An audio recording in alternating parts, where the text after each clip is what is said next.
4 जून 2020 है।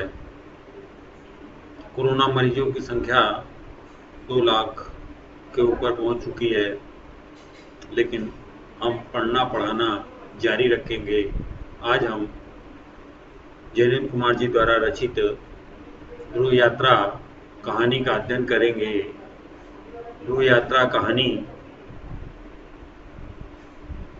हिंदी के प्रसिद्ध कहानीकार जयनेंद्र जी द्वारा रचित है। जयनेंद्र जी मुंशी प्रेमचंद की परंपरा के अग्रणी कहानीकार हैं। मनोवैज्ञानिक कहानियां लिखकर इन्होंने कहानी कला के क्षेत्र में एक नया अध्याय जोड़ा। प्रस्तुत कहानी में मानवीय संवेदना को मनोवैज्ञानिक तथा दार्शनिक दृष्टिकोण से समन्वित करके नई धारा को जन्म दिया और कहानी ध्रुव यात्रा की रचना की। इस कहानी की कथा वस्तु निम्नलिखित है। इसमें 3 मुख्य पात्र हैं। पहले पात्र राजा रिपुदमन बहादुर, दूसरी उनकी प्रेयसी उर्मिला जो कि अविवाहित है तथा उनके बच्चे की मां है। तीसरे पात्र हैं आचार्य मारुति जो कि उर्मिला के पिता हैं। राजा रिपुदमन बहादुर और उर्मिला के बीच काफी पहले से प्रेम संबंध है, लेकिन उन दोनों ने परस्पर आपस में विवाह नहीं किया है। राजा रिपुदमन प्रेम को तो सत्य परंतु विवाह को बंधन मानते हैं।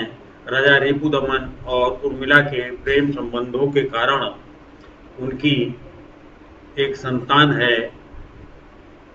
उर्मिला राजा के उत्तरी ध्रुव की यात्रा के पूर्व विवाह के लिए तैयार थी, जबकि पारिवारिक डर के कारण राजा रिपुदमन तैयार नहीं थे।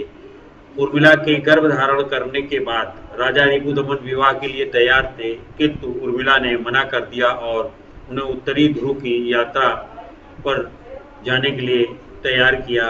राजा रिपुदमन बहादुर उत्तरी ध्रुव जीतकर यूरोप के नगरों की बधाइयां लेते हुए मुंबई से दिल्ली आते हैं।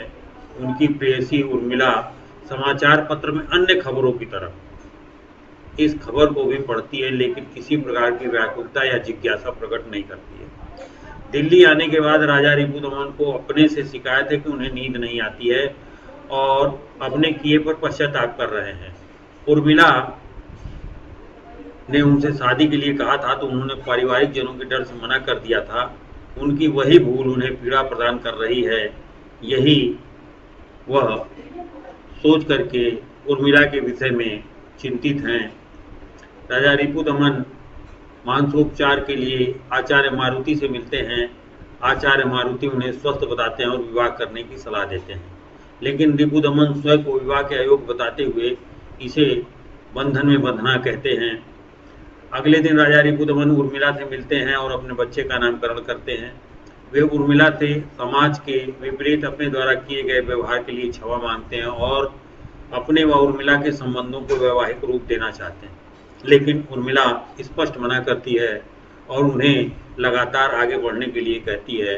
वह पुत्र को दिखाते हुए कहती है कि तुम अब मेरी ओर से बच्चे की जिम्मेदारी से मुक्त हो, मेरे ऋण से उत्तीर्ण हो और मेरी ओर से आगामी गति के लिए मुक्त हो। आगे कहती है कि तुम्हारे लिए स्त्रियों की कमी नहीं है, लेकिन मैं तुम्हारी प्रेमिका हूँ और तुम्हें सिद्धि तक पहुँचाना चाहती हूँ जो कि मृत्यु के भी पार है।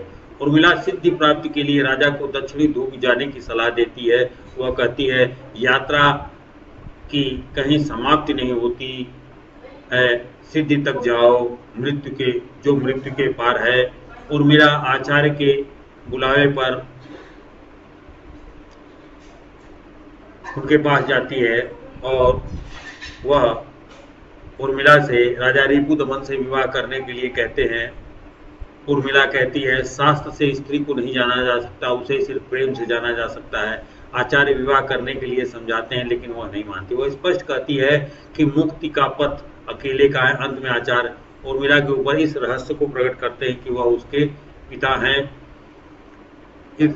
तो अंत में वह कहती है कि इस अभागन को भूल जाइए, कहते हुए उनके घर से चली जाती है। जब राजा रिपुदमन को यह विश्वास हो जाता है कि उर्मिला किसी तरह से अपने निश्चय से नहीं हटने वाली है, तो वह दक्षिणी ध्रुव जाने की तैयारी कर लेते हैं और स्कॉटलैंड के लिए पूरा जहाज बुक कर लेते हैं और तीसरे दिन ही जाने वाला होता है। अब उर्मिला उन्हें कुछ दिन और रोकना चाहती है, लेकिन वह नहीं रुकते हैं। रिपुदमन के जाने की खबर पूरी दुनिया को ज्ञात हो जाती है। उर्मिला को भी समाचार पत्रों के माध्यम से ही सारी खबरें ज्ञात होती रहती हैं। तीसरे दिन जो जाने का दिन था, उर्मिला ने अखबार में पढ़ा कि राजा रिपुदमन सवेरे खून से सने मृत पाए गए। उर्मिला राजा रिपुदमन की आत्महत्या की खबर से पूरे ध्यान से पढ़ती है। अखबार में राजा का एक पत्र भी छपा था, जिसमें रिपुदमन ने स्वीकार किया था कि यह यात्रा उनकी नितांत व्यक्तिगत थी। मैं किसी से मिले आदेश के दिए गए अपने वचन को पूरा नहीं कर पा रहा हूँ, इसलिए होशो हवास में अपना जीवन समाप्त करके किसी की पूर्णता में काम आ रहा हूँ। भगवान मेरे प्रिय के लिए मेरी आत्मा की रक्षा करें। यहीं पर कहानी समाप्त हो जाती है।